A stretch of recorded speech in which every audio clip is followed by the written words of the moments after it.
Kamusta, mga kapwa ko kabataang Pilipino? Teka, ano nga bang kahulugan ng pagiging isang tunay na Pilipino? Ito ba ay ang pakikilahok sa pagdiriwang ng buwan ng wika? Pag-alam sa kasaysayan ng ating bansa? O ang paggamit ng ating sariling wika? Higit pa riyan ang ating tunay na pagkakakilanlan.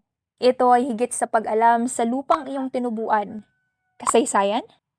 Marapat lamang na alam mo kung paanong humantong ang bansang Pilipinas sa kasalukuyan. Isinabuhay mo na ba ang mga Pilipinong kaugalian? Ginagamit mo pa ba ang po at opo sa loob at labas ng tahanan? Ang pakikilahok sa mga pista at tradisyong nakasanayan. Hinalam mo na ba ang iyong mga karapatan o nananatiling ikaw ay mangmang sa sarili mong bayan? Bilang kabataan, naranasan mo na bang makilahok sa mga programang nagtataguyod ng kaunlaran?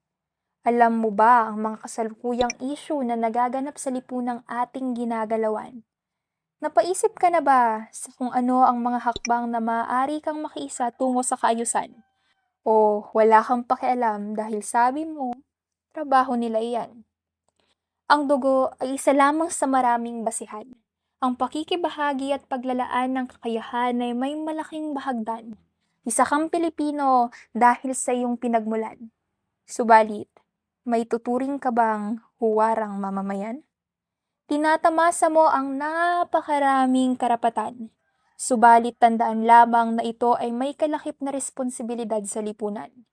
Marapat lamang na ikaw ay may pakialam. Marapat lamang na ikaw ay may parte tungo sa kaunlaran. Ang iyong mga simpleng hakbang ay may magandang patutunguhan. Ikaw, ako, tayo. Ang bawat galaw ng demokrasyang pamahalaan ay apektado ang ordinaryong mamamayan. Makibahagi at gamitin ang boses ng may kahusayan. Ang demokrasyang pamahalaan ay pinatatakbo ng sambayanan at gumagalaw para sa mamamayan. Kung ang sagot mo sa lahat ng ito ay oo, ipagpatuloy at lalo mo pang husayan. Kung hindi pa, ano pa ang hinihintay mo? Kumilos ka na at gampanan ang tungkulin ng isang makabayan. Isang paalala, tayong kabataan ang magsisilbing butil ng pag-asa. Kamusta, mga kapwa ko kabataan? Created using Powtoon.